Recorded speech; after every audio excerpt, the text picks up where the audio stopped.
Salatu wassalamu ala asyrafil anbiya wal mursalin wa ala alihi wa sahbihi ajma'in. Asyhadu an la ilaha illallah wahdahu la syarika lah wa asyhadu anna Muhammadan abduhu wa rasuluh. Ya ayyuhalladzina amanu taqullaha haqqa tuqatih wa la tamutunna illa wa antum muslimun. Ya ayyuhalladzina amanu taqullaha wa qulu qawlan sadida yuslih lakum a'malakum wa yaghfir lakum dzunubakum wa may yuti'illah wa rasulahu faqad faza fawzan 'azima. Amma ba'd, fa in asdaqal hadits kitabullah wa khairul hadi Muhammad sallallahu alaihi wasallam wa syarrul umuri muhdatsatuha wa kullu muhdatsatin bid'ah wa kullu bid'atin dalalah wa kullu dalalatin finnar. Yang berusaha Tuan Nazir Timbalan, Setiausaha Bandar dan para AJK dan pentadbir yang dimuliakan, imam yang memimpin solat sebentar tadi, yang mendoakan kita, sejahtera kita di dunia dan akhirat, dan juga Bilal yang mengumandangkan azan, menyuruh kita hadir ke masjid ini, dan juga siap daripada awal-awal lagi datang mempersiapkan masjid menyambut kehadiran kita semua, dan seterusnya muslimin muslimat, hadirin hadirat yang dikasihi Allah, yang diredai Allah insya-Allah. Assalamualaikum warahmatullahi wabarakatuh. Bersyukurlah kepada Allah SWT kerana telah menganugerahkan kepada kita di saat ini. Saat ini adalah masa emas untuk kita, yang mana masa-masa ini berpedomankan, berpandukan kepada masa harian Nabi sallallahu alaihi wasallam. Harian Nabi ialah ulang alik ke masjid. Sesiapa yang dapat hadir ke masjid seperti Nabi hadir ke masjid, itulah masa emas dalam hidupnya. Datanglah ke masjid seperti mana Nabi hadir ke masjid. Dan itu adalah anugerah Allah kepada sesiapa yang dikehendaki, ya. Pada masa ini adakah semua boleh datang ke masjid? Kerana itu adalah anugerah Allah kepada sesiapa yang dikehendakinya. Bersyukur juga pada malam ini kerana pada petang ini dapat meneruskan kuliah pada tajuk yang ketiga. Tajuk ketiga ialah ingat mati dan persiapan menyambutnya. Maksudnya hidup ini ialah terarah, hidup ini menuju kepada kematian. Dalam agama kita, dalam i'tikad kita, dalam amalan kita seharian, mati itu lebih besar daripada hidup, kerana merujuk kepada kehidupan selepas mati.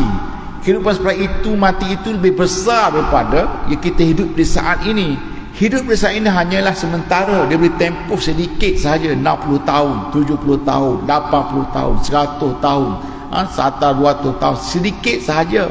Berbanding dalam kubur beribu-ribu tahun.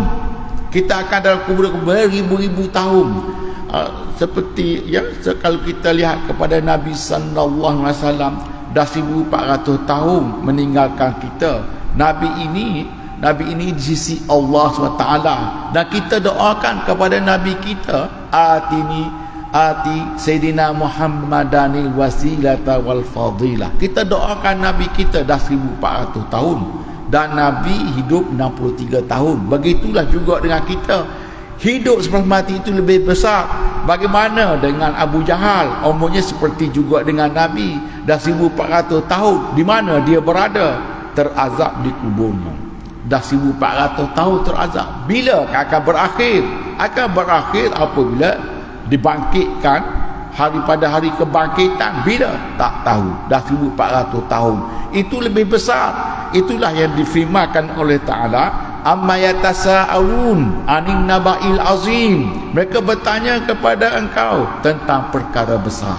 Perkara besar itu ialah kiamat. Kiamat itu ialah mati selepas hidup, dan hidup ini menuju kepada kematian, terarah kepada kematian. Kematian itu menuju ke kubur, dan jadilah tempat singgah pertama untuk menuju ke syurga masing-masing, insya-Allah. Dan dalam bab ini, dan mengingatkan kita yang hidup ini kecil, sekejap, dan yang apa yang lebih besar ialah hidup selepas itu. Dalam i'tikad kita, dalam iman kita, dalam amalan kita, bilakah kita mati? Kita sebenarnya tak pernah mati. Kita hidup selama-lamanya. Lepas mati pun hidup. Itu hidup alam barzakh. Tetapi orang kafir apabila mati dianggap sudah segala-galanya. lebih lagi orang itu ateis, orang yang tidak ada Tuhan. Apabila mati, sesalah segala-galanya, tidak ada apa-apa lagi, tidak ada kebangkitan lagi.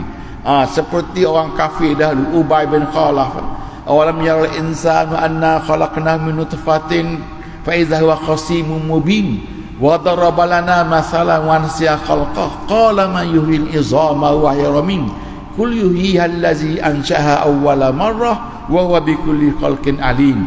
Apabila Nabi dibangkitkan menjadi Nabi, Nabi ajak sembah Allah, dan di sana ada akhirat. Sesiapa yang tak beriman kepada Allah akan terazab. Ubay bin Khalaf ini campak tulang-tulang unta, tulang-tulang keledai, campak daripada Nabi. Hidupkan sekarang, aku nak lihat bagaimana dihidupkan. Nabi kata, kul yuhyihal ladzi ansha'aha awwala marrah. Yang menghidupkan ini orang yang memulakan kejadian dan dia berkuasa menghidupkan kembali. Seperti orang kafir tanya Nabi, yaqulu a iza mitna, yaqulu a iza kunna fil yakunu wa kanu yaqulu na iza mitna wa kunna turaban wa izaman a inna labab'usun aw abaunal awwalun. Apabila kami dah hancur, adakah kami dibangkitkan? Bagaimana dengan atuk-atuk kami dahulu? Itu perkenaan hidup selepas mati itu besar. Nabi sendiri diutuskan itu dulu yang Nabi bawakan kepada manusia itu dahulu, iaitu beriman kepada Allah. Kerana tak beriman kamu akan azab, akan ada azab. Dan Nabi sentiasa ingatkan. Jadi tajuk ini juga mengingatkan kita, mati ini, hidup ini sementara. Yang besar lagi ialah mati. Apabila mati, dipersoalkan satu detik ke detik, saat ke saat kehidupan kamu nanti. Dicatat satu persatu, hari ini ada apa, dicatat dan dikalungkan. Apabila dicatat, masuk kubur dikalungkan, dan apabila dibangkit, diambil kalung, dibuka, dan kitab itu ditayangkan. Wa wudi'al kitabu fataral mujrimina mushfiqina mimma fi wa yaqulun qalu ya waitana qalu ya laitana ma li hadzal kitab la yughadiru saghiratan wala kabiratan illa ahsaha. Apabila kitab itu dipamerkan, orang kafir kata apa? Celakanya kitab ni, semua ada. La yughadiru saghiratan wala kabiratan, semua ada. Detik ke detik, saat ke saat, semuanya ada sampai ke mati. Satu pun tak ada amalan baik. Sebab kafir, kalau kafir memang tak ada lah, pahala tak ada lah, satu pun tak ada. Celakanya kitab ini. Bermakna apa? Itulah hidup. Hidup ini dicatat satu persatu dan dipersoalkan selepas mati. Sebab itulah mati itu lebih besar daripada hidup. Kerana hidup itu dipersoalkan, benar atau tidak kamu ni hidup? Benar tak kamu hidup dengan kitab Allah, dengan sunnah Nabi, atau kamu seleweng?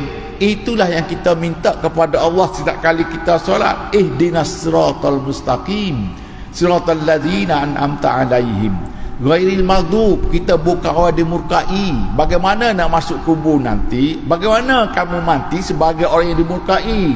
Waladhdallin. Kita bukan orang sesat. Bagaimana kamu mati? Kamu adalah orang sesat. Adakah kamu berjaya? Tak akan berjaya, kerana semuanya bermula daripada kehidupan. La yastawi ashabun nari ashabul jannah, ashabul jannati humul faizun.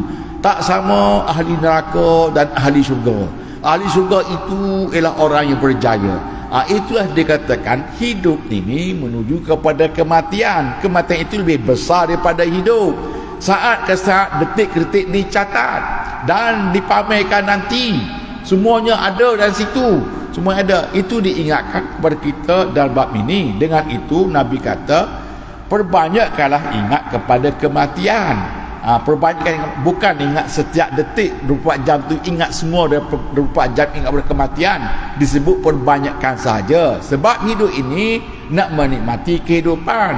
Kalau setiap ingat kepada kematian, bagaimana nanti? Nak kahwin bagaimana? Nak makan bagaimana? Kalaulah teringat 24 jam kepada kematian, itu pun Nabi kata banyakkan, perbanyakkan ingat kepada kematian. Kerana itu adalah kerana itu membenarkan hidup kamu nanti. Lepas mati itu barulah kamu tahu hidup kamu ini benar, bermakna kamu diredai Allah. Kalau hidup orang kafir itu maghdub, dimurkai, kamu dimurkai Allah. Itu yang membezakan, itulah yang nak diketengahkan dalam bab ini. Kita lihat di sini, ingat mati dan persiapan menyambutnya. Diriwayatkan oleh An-Nasa'i dari Abu Hurairah bahawa Nabi sallallahu alaihi wasallam bersabda, aksiru zikrul hadimil lazzat, yakni al-maut. Maksudnya, sering-seringlah, sentiasalah kamu ingat akan sesuatu yang melenyapkan kenikmatan. Bermakna Nabi tak sebut mati. Ingatlah satu perkara yang akan melenyapkan nikmat kamu di hidup ini. Kamu cengkan nikmat, berbagai-bagai nikmat. Ingat, nikmat itu semua akan lenyap. Nabi tak sebut mati untuk sebagai tarikan. Sahabat tanya, apa yang melenyapkan nikmat? Apa lagi? Matilah. Jadi mati maksudnya melenyapkan kenikmatan. Maksudnya ialah kematian. Hadis tersebut diriwayatkan juga daripada Ibnu Majah dan At-Tirmizi, dan juga diriwayatkan Al-Hafiz Abu Naim dengan isnadnya dari Malik bin Anas, dari Yahya bin Sa'id, dari Sa'id ibn Musayyib, daripada Umar ibn Khattab yang mengatakan bahawa Nabi sallallahu alaihi wasallam bersabda, sesungguhnya kamu ingat sesuatu yang dapat melenyapkan kenikmatan.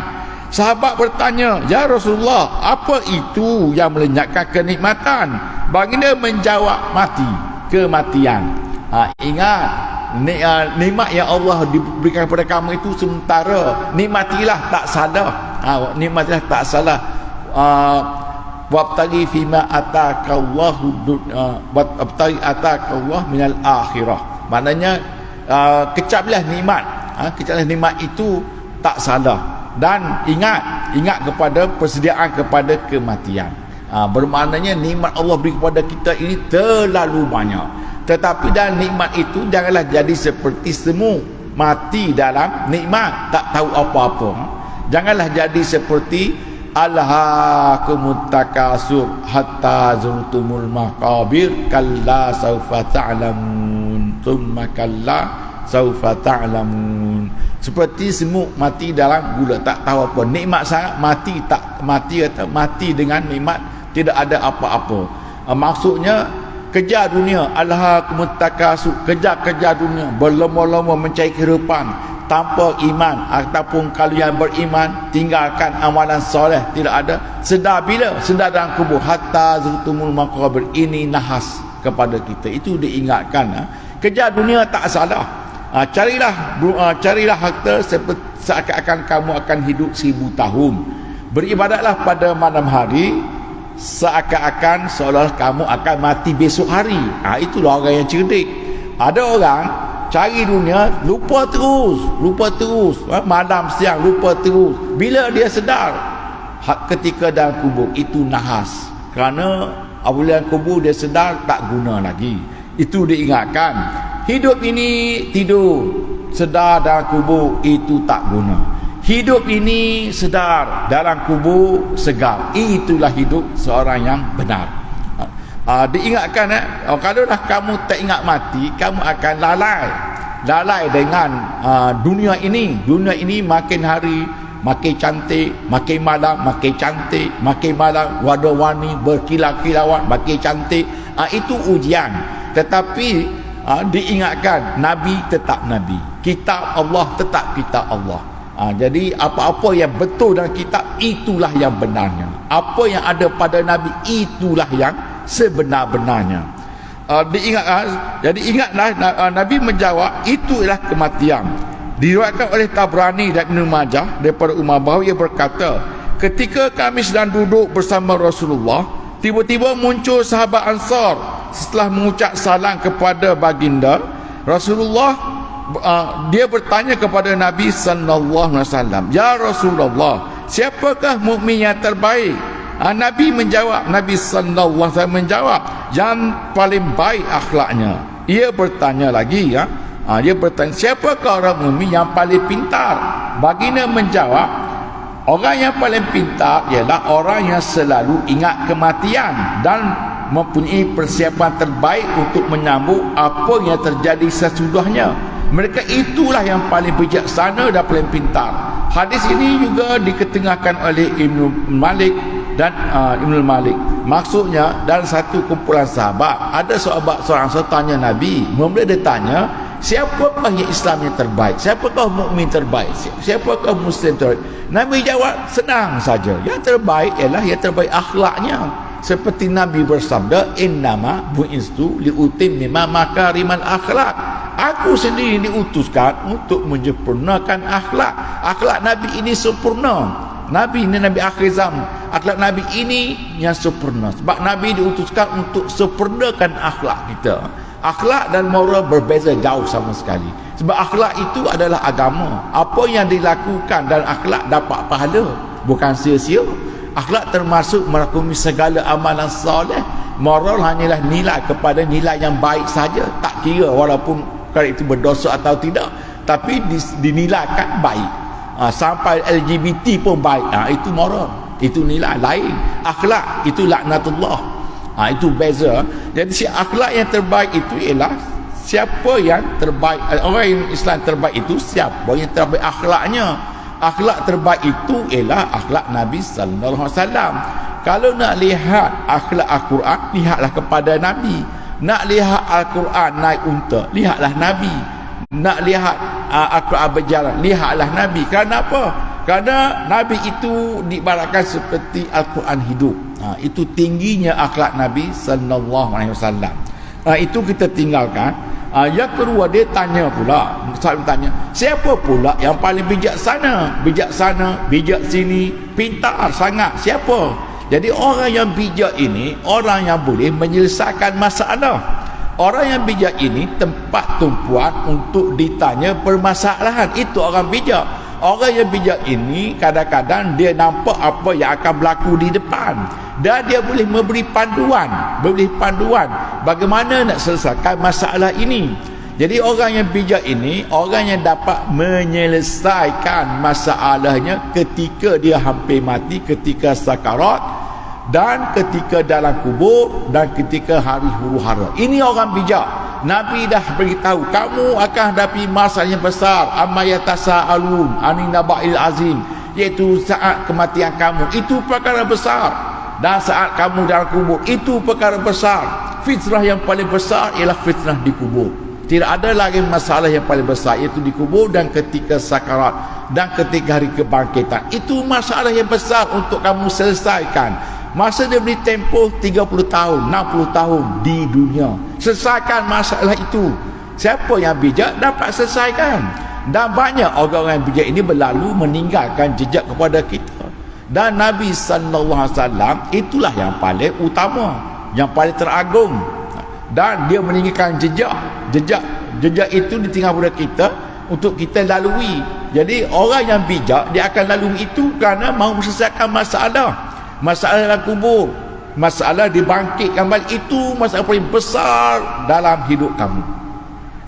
Kalau kamu tak dapat selesaikan semasa hidup, memanglah kamu bermasalah. Masuk kubur banyak salah, memanglah bermasalah.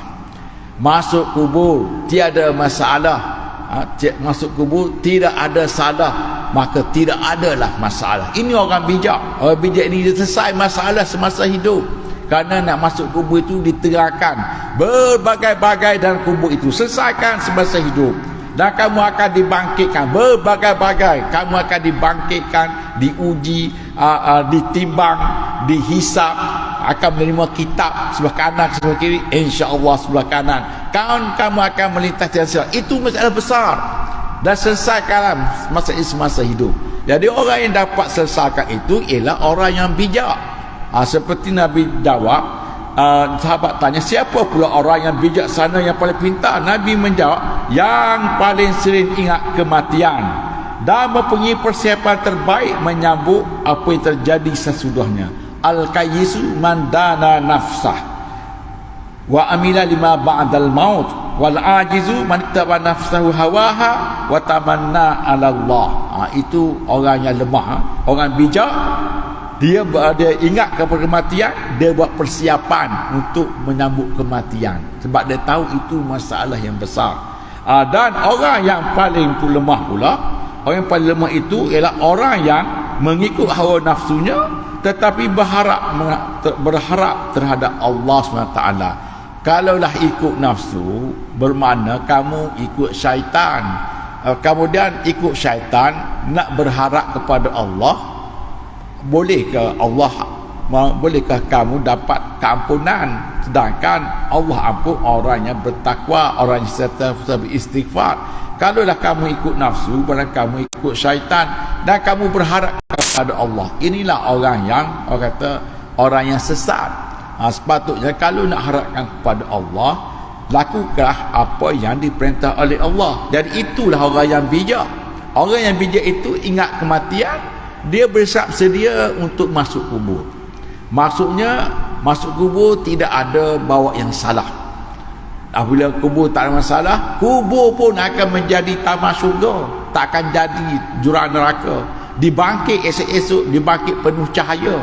Ini orang bijak. Allah berfirman, yauma tabyaddu wujuh wa taswaddu wujuh wa taswaddu wujuh fa ammal ladzina swaddat wujuhuhum akafartum ba'da imanikum fazuqul azab bima kuntum takfurun wa ammal ladzina byaddat wujuhuhum fa fi rahmatillah hum fiha khalidun. Apabila dibangkit, ada orang dibangkit dengan muka putih, ada orang dibangkit muka hitam. Yang muka hitam itu makhluk yang dimukai. Kerana apa? Mempersiakan masa untuk menyelesaikan masalah untuk masuk kubur. Keras hati, tak mau beriman sampai sudahnya, sedar-sedar dalam kubur, tak guna lagi ya. Orang yang mukanya putih itu ada dapat rahmat Allah, kum fiha khalidun, dan mereka berkekalan. Itu orang yang berjaya. Itulah orang yang bijak, yang menyelesaikan masalah. Orang yang akan dibangkit dengan mukanya putih berseri-seri. Kerana apa? Kerana bijak menyelesaikan masalah untuk hidup ini, supaya hidup ini benar pada jalan siratal mustaqim. Itu maksudnya orang yang bijak. Maknanya masalah dalam kubur tidak ada apa-apa masalah. Datang muka dan nakir, dijawab satu persatu dengan mantap, tidak ada gentar pun. Selepas itu tunggulah hari kebangkitan. Di hari kebangkitan mukanya putih berseri kerana dia telah selesaikan masalah dengan bijak semasa hidup di dunia ini. Diriwayatkan oleh Tirmizi, Ibnu Majah, Anas mengatakan bahawa Rasulullah sallallahu alaihi wasallam bersabda, orang pintar ialah orang yang mengawal dirinya sendiri dan beramal untuk kepentingan akhirat nanti. Orang yang lemah, maknanya orang yang lemah di sini wal ajiz, maknanya kalau kita bahasa mudahnya orang kafir yang bodoh, itulah. Orang kafir yang bodoh itu ialah orang yang mengikut hawa nafsunya tetapi berharap terhadap Allah. Ataupun ada juga orang Islam ikut hawa nafsu. Ikut hawa nafsu itu syaitan. Syaitan ini ialah memperkudakan hawa nafsu kita ke jalan yang buruk. Jadi kalau ikut nafsu itu kemudian masih mengharapkan Allah, apa akan dia dapat? Tak dapat apa-apa. Sebab Allah ini menerima orang yang baik. Allah ini menerima Allah. Wallahu yuhibbul muhsinin. Allah sangat suka kepada orang-orang yang baik. Orang yang baik itu ialah orang yang baik kepada Allah, iaitu mengikut syariat Allah dan menjunjung sunnah Nabi sallallahu alaihi wasallam. Itulah muhsinin. Allah suka kepada orang ini. Kalau lah orang murka, bagaimana nak dapat keampunan daripada Allah SWT? Diriwayatkan Tirmizi daripada Anas bahawa Rasulullah sallallahu alaihi wasallam bersabda,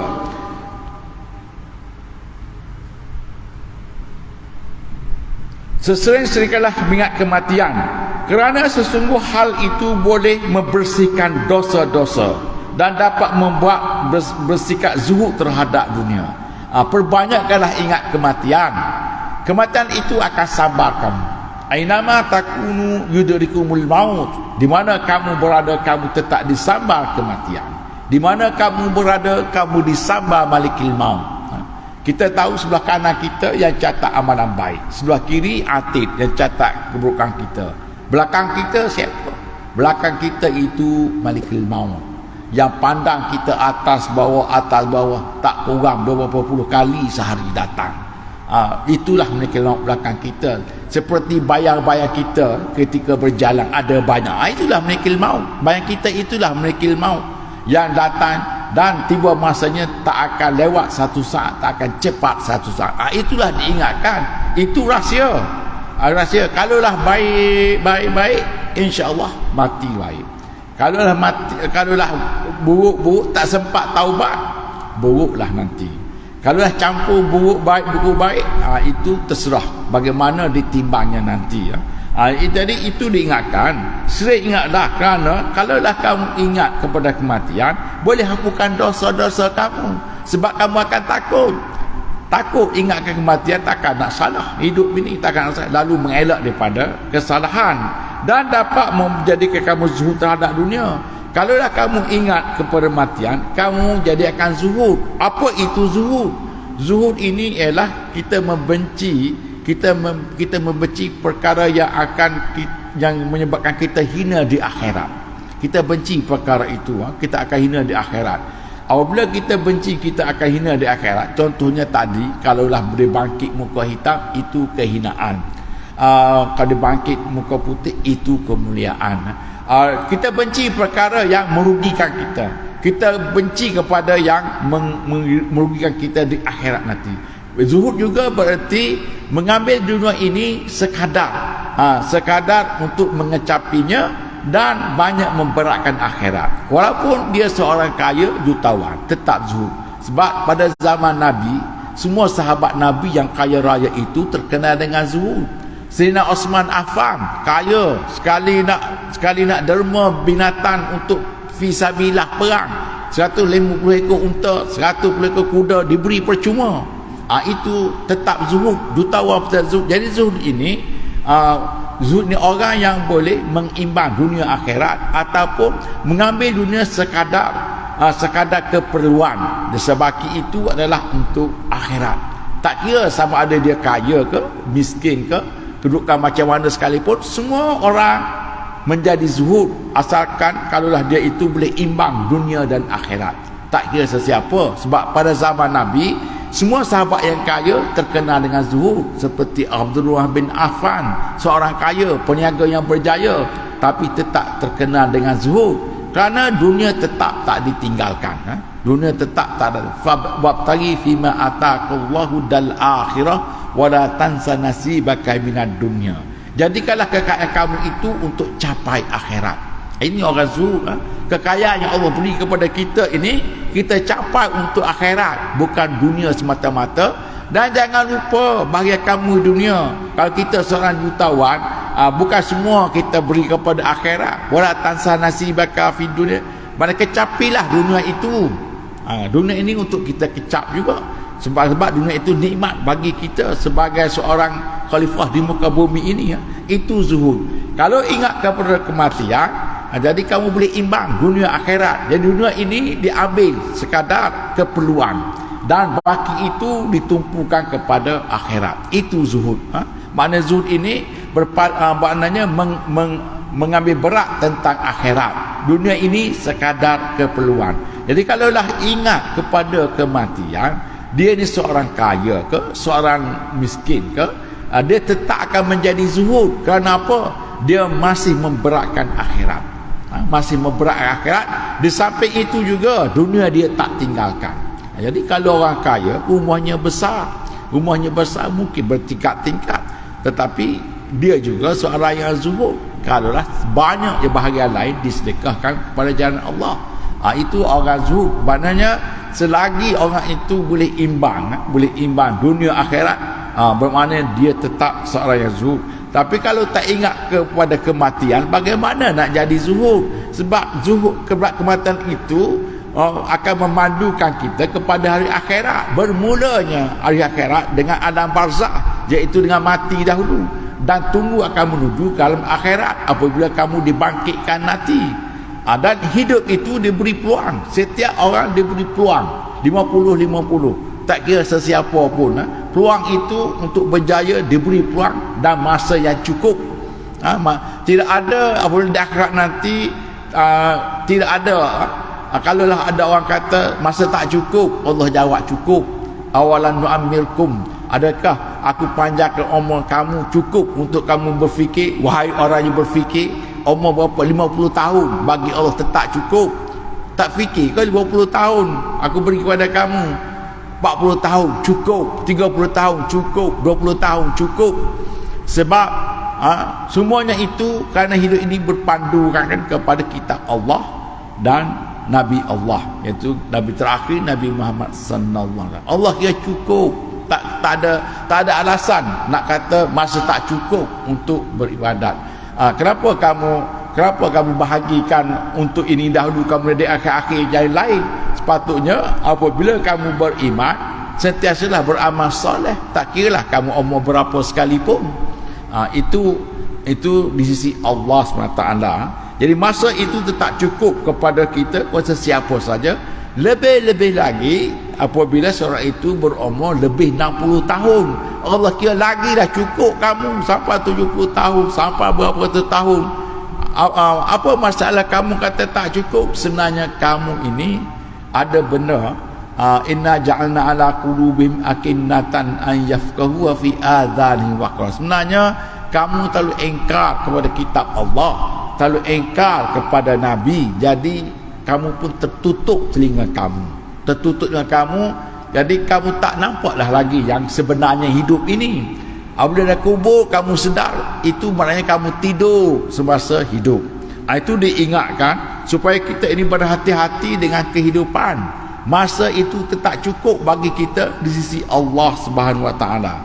Dalam hadis yang lain diriwayatkan oleh Bahaki, Nabi bersabda, cukuplah kematian itu sebagai pengajaran, dan cukuplah kematian itu sebagai yang memisahkan. Kalau disebut mati, cukuplah itu sebagai pengajaran kepada kamu. Lebih lagi kita ini orang Islam. Hidup ini untuk apa? Hidup ini untuk mencapai kebahagiaan di akhirat. Itu hidup ini. Kalau hidup ini, hidup dunia ini, biarlah kamu hidup sampai hidup di syurga. Kalaulah tak sampai hidup dunia ini, tak sampai hidup di surga, bermaknanya kamu gagal. Disebut orang yang rugi. Orang yang masuk neraka disebut humul khasirin, mereka itu adalah yang rugi. Dan Allah sebut orang yang hidup mempersiakan untuk ke surga. Wal as, demi masa, innal insana lafi khusr. Manusia ini rugi kerana apa? Tak sampai ke surga, hidupnya tak sampai ke surga. Wal asr itu ialah masa hidup kamu di dunia. Itu tafsirannya, di antara tafsirannya. Tapi rugi, kenapa rugi? Kerana kamu tak sampai ke surga, rugilah. Tak sampai ke surga. Siapa yang sampai ke surga? Illal ladzina amanu wa amilus salihat wa tawassaw bil haqq wa tawassaw bis sabr. Inilah orang yang bijak hidup beriman, bijak uruskan masa dengan amalan soleh. Malam bertahajud adalah jadualnya. Ada juga masa untuk baca Quran walaupun 3 ayat satu hari. Ada juga masanya untuk talaah, untuk lihat hadis-hadis Nabi, untuk baiki akhlaknya. Adalah juga masa untuk tanya-tanya orang-orang alim tentang nasihat-nasihat berguna dalam kehidupan. Dan pada itu tak salah untuk menikmati kehidupan, nak main, nak apa, tak salah. Tetapi biarlah jadi zuhud. Biarlah jadi zuhud. Ada juga keperluan, ingat juga kepada akhirat. Kerana masa itu cukup bagi Allah, dan disebut di sini. Jadi apabila sebut kematian, itu sudah cukup pengajaran kepada kamu. Biarlah hidup ini berterusan dah sampai ke syurga. Itulah hidup yang berjaya, yang ingatkan kepada kehidupan ini. Dan hidup ini dan disebut, dan kematian itu memisahkan antara benar, dan memisahkan antara dunia dan memisahkan antara batil dan al-haq. Kalau hidup dunia ini kamu benar, maka terpisahlah kamu dengan dunia dengan kebenaran. Tapi orang kafir terpisah dengan kebatilan, terpisah dengan dunia dengan kebatilan. Itu nak buat apa? Itulah dikatakan rugi. Wal as innal insana lafi khusr. Biarlah kita ini terpisah dengan dunia dengan kebenaran. Kebenaran itu ialah kitab Allah dan sunnah Nabi sallallahu alaihi wasallam. Lihat saja bagaimana Nabi hidup. Kehidupan Nabi itu adalah pedoman. Wa ma atakumur rasul fakhuzuh wa ma nahakum anhu fantahu. Laqad kana lakum fi Rasulillah uswatun hasanah liman kana yarju liman kan yu'minu billahi wal yaumil akhir. Nabi itu adalah ikutan terbaik bagi kita. Itulah idola, itulah manusia yang agung, itu yang terbaik, yang sempurna akhlak, yang manusia sempurna, segala-galanya sempurna, pakaian sempurna, perjalanan sempurna, makan pun sempurna, minum sempurna. Itulah manusia yang sempurna, kamil, mutakamil. Dah ditunjukkan, dan semua perbuatan Nabi ini kekal sampai kiamat. Ucapan Nabi kekal sampai kiamat. Bagaimana kamu boleh rugi? Bagaimana kamu tak sampai ke syurga? Bagaimana kamu tak boleh sampai ke syurga? Rasul aku itu yang akhir zaman itu kekal sampai kiamat. Ucapan kalau Nabi bersabda kepada Abu Bakar dengan sabda itu, sampai ke hari ini kita dengar sabda Nabi yang diucapkan depan Abu Bakar sahabat, sampai ke hari ini sedikit pun tak salah. Satu titik, satu koma pun tak salah. Sempurna. Itu hadis Sahih Bukhari dan mana-mana hadis sahih. Kerana hadis-hadis yang lain telah dibuang oleh Bukhari, tinggal yang sahih. Bagaimana kamu tak berjaya? Jadi itulah masalahnya. Di akhirat nanti semua orang akan menyesal. Semuanya menyesal. Orang kafir itu minta kembali ke dunia, minta kembali nak beramal soleh. Walau tara izil mujrimuna nakisu ru'usim inda rabbihim Rabbana absarna wa sami'na farja'na na'mal salihah. Kembalilah kami semula ke dunia, na'mal salihah. Kami dah nak beramal saleh. Inna muqinu, kami dah yakin dah. Takkanlah Allah nak kembalikan, tak ada peluang, hanya dia beri sekali saja, iaitu di dunia ini. Dan segala perbuatan kamu dari detik ke detik, saat ke saat dicatat dan dipamerkan kepada kamu. Sebab Allah ini adil. Allah ini adil seadil-adilnya. Kalaulah ahli syurga, memanglah dia ahli syurga. Dibukakan kitabnya satu persatu ada. Memang tak ada salah, banyaknya markahnya. Apabila ahli neraka, memanglah ahli neraka. Dibuka kitabnya, dia pun berkata kitab itu celaka. Allah ini adil. Nak masukkan syurga bukan pilih. Allah bukan pilih atas atas telunjuk, tak ada. Buka satu persatu nak bagi keadilan. Jadi kitab itu diterima sebelah kanan sebagai orang yang berjaya. Jadi orang yang bijaksana akan menerima kitab di sebelah kanan.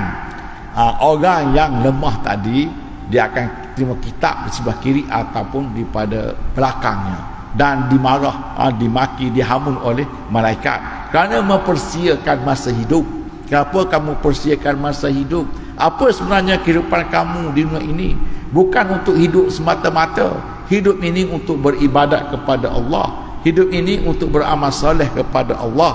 Sehingga apa yang diperlakukan kamu itu kamu melihat sendiri. Kalau kamu ahli syurga, memanglah kamu ahli syurga. Kalaulah kamu itu ahli neraka, memanglah ahli neraka. Kerana apabila dibuka kitab itu, kitab ini kalau macam ni, kalaulah begini keadaan kamu, ini ahli neraka, lalu dihalau ke neraka. Kita pula insya-Allah dibuka kitab ini ahli syurga. Lalu itu ada disebut wa ashabul yamin ma ashabul yamin. Golongan kanan, alangkah bahagianya golongan kanan.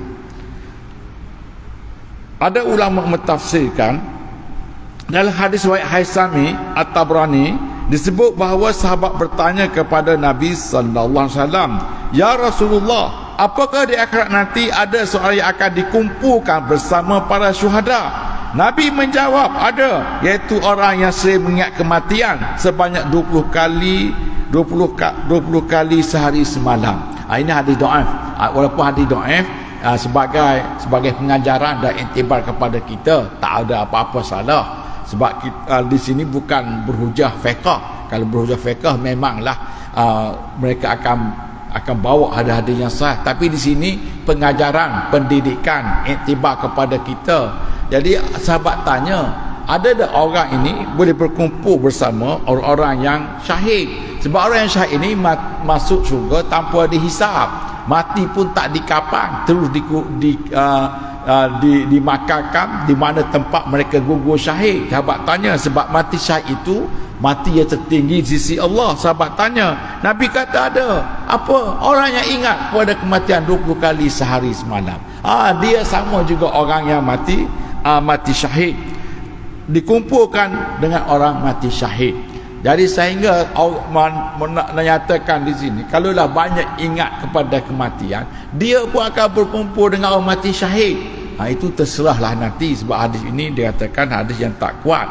Walau bagaimanapun, untuk amalan, beramal ajalah. Kerana itu, kalau kita beramal seperti disebut di sini, tetap dapat pahala, walaupun hadis itu hadis yang tak kuat. Beramal, banyak hadis yang tak kuat untuk kita beramal. Adakah kita beramal dengan hadis itu tak dapat pahala? Seperti dia kata, bacalah qul huwallah, insya-Allah kamu akan selamat daripada azab kubur. Kita bacalah qul huwallah setiap pagi dan setiap petang 10 kali. Adakah tak dapat pahala baca qul huwallah? Tetap dapat pahala. Dan itu terserah kepada Allah Subhanahu Wa Taala.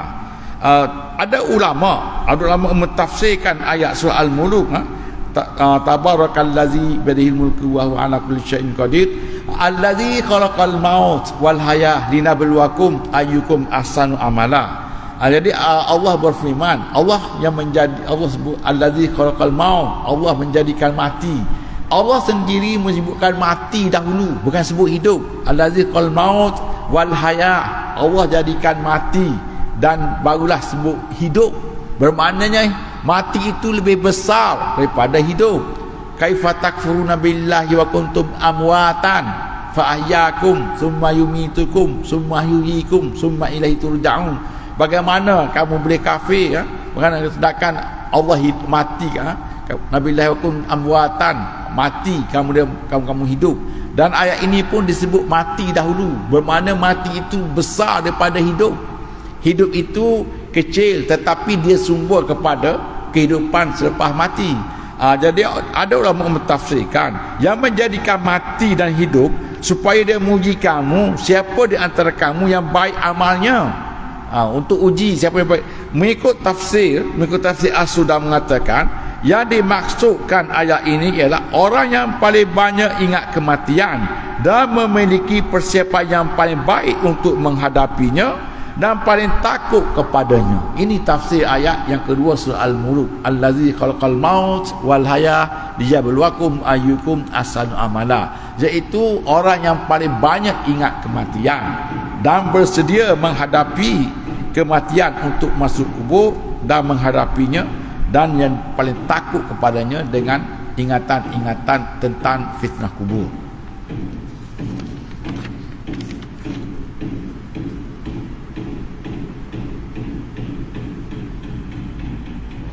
Azan. Amin.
Allah rabbana wassalatul sayyidina Muhammad wasilata wal fadilah wa ba'sa maqam mahmud alladhi wa'ata subhanaka la tukhlif.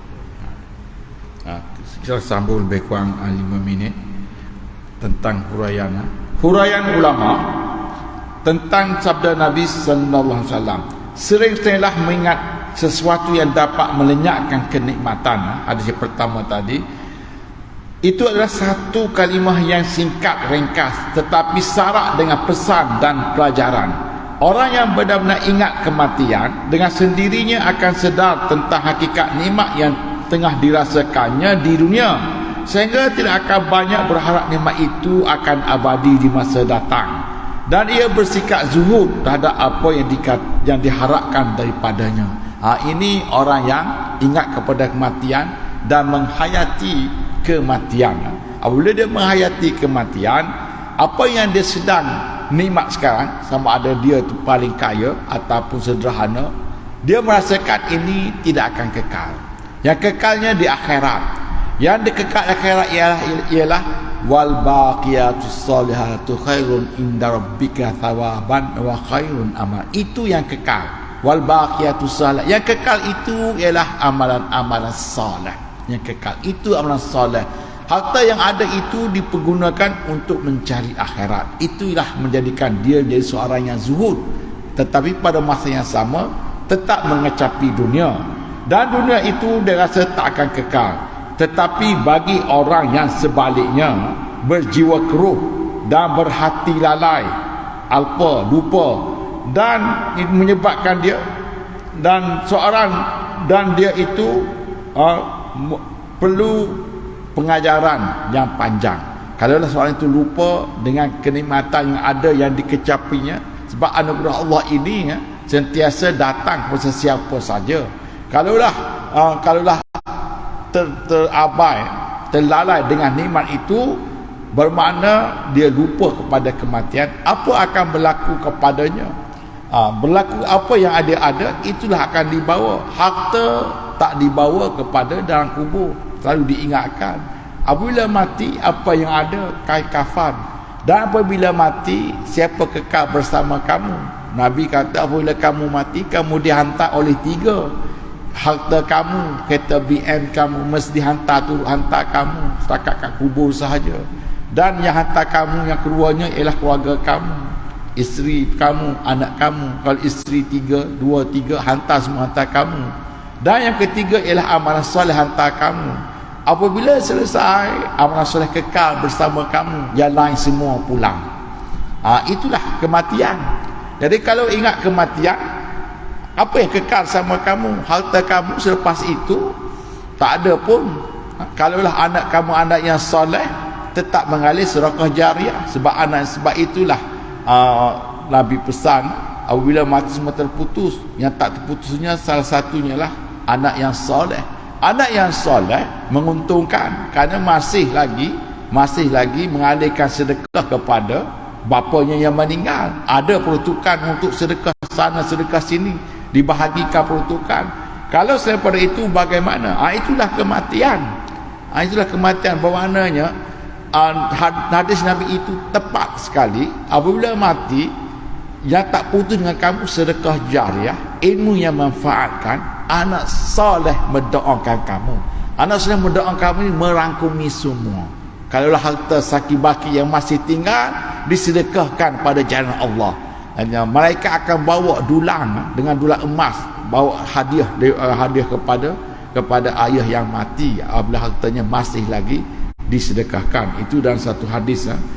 Itu ingatkan kepada kematian. Yang kekalnya apa? Amalan soleh.